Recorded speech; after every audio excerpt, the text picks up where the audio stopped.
المرة الأولى سجلت 2 فيديوهات في يوم واحد في مستجدة جديدة، لأنه اجتماعاتهم غريبة. اجتماع الساعة 10 الصباح، اجتماع 12، اجتماع العصر، اجتماع المغرب، كواليس حقيرة اللي تقام جدا. المستجدات الجديدة سقوط تام للعيسي، وأنه ضعيف ومتوهن والى ابعد درجه. نفذ الطلبات السريعه اللي قلنا. شوفوا كذب كان الدوري ما بيقامش اليوم. انا عند وعدي انه ما فيش دوري اليوم، ما وقعش دوري. ايش عملوا؟ راحوا عملوا طبخه جديده. تعالوا يا جمعان احضروا، الموضوع كبير، لا تكون انت عايق. جمعان جيد نظيف كل شيء، بس انا اشهد لله انه ضعيف، انه خططوا عليه. تخيلوا عادل هاشم يده اليمنى اللي الناس يشكوا كله منهم، اصبح هو يتامر عليه، وقال لشخص معين جمعان عن يوقع عليه توقيعات، وجمعان عن باللهجته هذه عن يبعدوا من الجمعة من المشاركه. نحن مع المشاركه، مصلحه النادي الان جمعان اللي ضدها.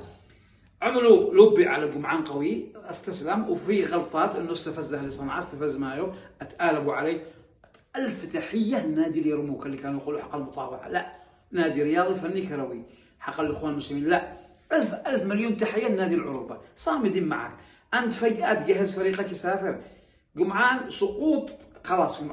البطوله الان اللي بالصوره نادي الصقر، ما بنقولش ضحيه، ونادي الطليعه اللي التزموا بسياسه الصقر ولبوا النداء. هذه بطوله اصحاب مبادئ، وما بش حق اسمه جمعيه عموميه وتاثير وصعلكه. كل اللي عملوا ضغوطات على جمعان هذا بيكرهوا العيسي كره غير طبيعي. جمهور اللي صنع عندهم ثار مع العيسي. الان نظام مقاهي شاهر، المقاهي العدانيه، المفلسين اللي ما عندهم صالفه الفرغه. احنا مع المشاركه. شوفوا لا عاد اشتي كلمه انه تجي تقولوا اشتكوا الامن لجنه المسابقات من قرارات العيسي. انتم اندعستم الان، قابلين بكل حاجه. وانا عند كلمتي اراها من سيارتي ولا من بندق ولا من مليون ريال، انه البطوله لشعبين. المكافاه اللي اخترق الانديه بيغيروا الحكام، بيغيروا شراء لاعبين. البطوله بتكون لشعبين، بيروح يشارك عربيا او اسيويا كالعاده، وبيجيبوا له لاعبين. الان العيسي كذا مش يشتري عن 4 سنوات 40 سنه ولا نشتي نخت. احنا حنستمر ضد العيسي، وقناعه فاسد الى ابعد درجه، ومتورط بكل الملفات، نفط وكرة قدم بناخذ له جزئيه. وعمل ملفه راسه برأس مع عبد الملك، وعمل الحركه هذيك، وقصه عادل الشوقع الضعيف جعلوا منه بطل. في غلطه طريقه انك صحفي لو يكون كلب. كل الصحفيين بيتعاطفوا معه، كل المنظمات. خليه يطرحوا، خلي قضيته مع الدكتور الفت دبي. المهم الان شوفوا القرارات الجديده. تعظيم نادي الصقر وانبطاح المؤيدي. وزير الشباب والرياضه المفوض من انديه الصناعه يوضح في اجتماع ساخن رئيس اتحاد الكره القدم العيسي استجاب لمطالب الانديه وشفويات وعود. العيسي التزم بالغاء هبوط انديه الصناعات الدرجه الثانيه. العيسي وعد بالغاء قرار عقوبه ايقاف جمعان. شوف افقعوا بالموت يطلب الحمى. جمعان يتوقف من ملعبه.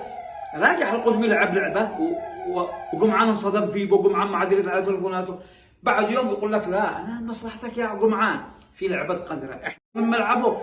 راجع القدمي لعب لعبه وجمعان انصدم فيه، وجمعان ما عاد يرد على تليفوناته.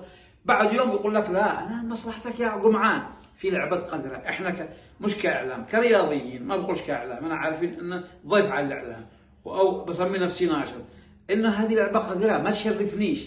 كل يوم قرار، كل يوم لا. الجمهور قال احنا رايحين باللافطه اليوم، الملعب ما حب يدخلوا عملوا وفاق انه الان بعد يومين وبيأجلوا. طيب مش انسحاب اليرموك 3-0؟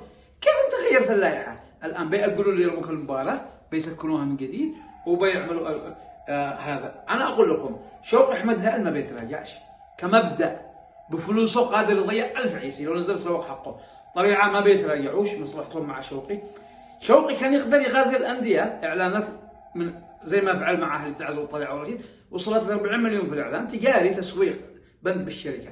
فيقول الان اثبت كبر شوقي، كبر نضج.